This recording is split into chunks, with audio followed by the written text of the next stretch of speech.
14 de agosto. San Maximiliano Kolbe. Cambio mi vida por la de este humilde padre de familia, fue su último deseo. El infante que nació en Polonia en 1894 y que jugaba alegremente en su pueblo, no imaginaba que en ese entonces su ciudad estaba ocupada por las fuerzas rusas. Ingresa al seminario a los 13 años. El seminario franciscano estaba en la parte polaca ocupada por Austria.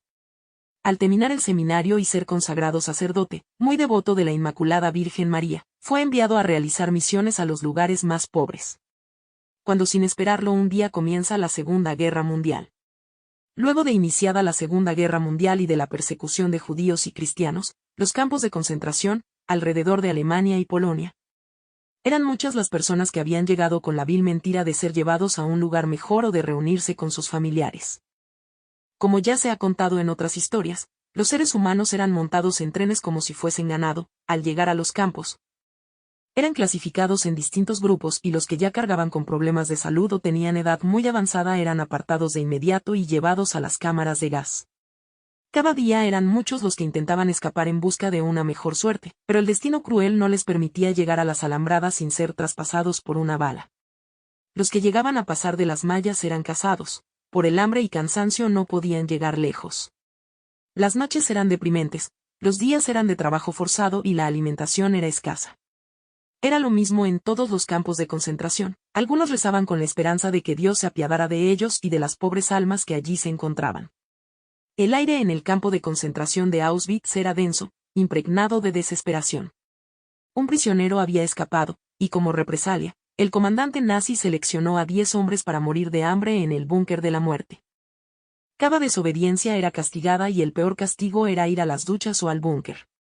Algunos tomaban la decisión con resignación pero otros se desmoronaban.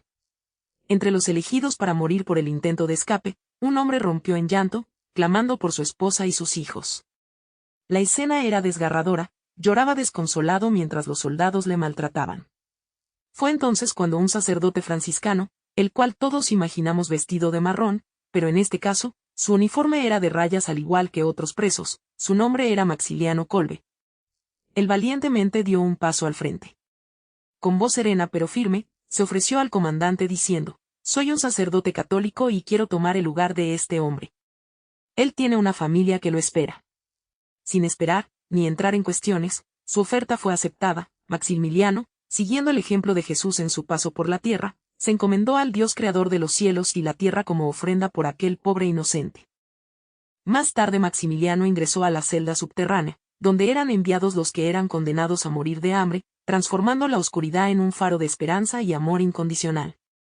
Como no moría a pesar de carecer de alimento, dado que Dios lo protegía con su gracia. Los soldados nazis lo sacaron del aislamiento y le fue suministrada una inyección letal el 14 de agosto de 1943.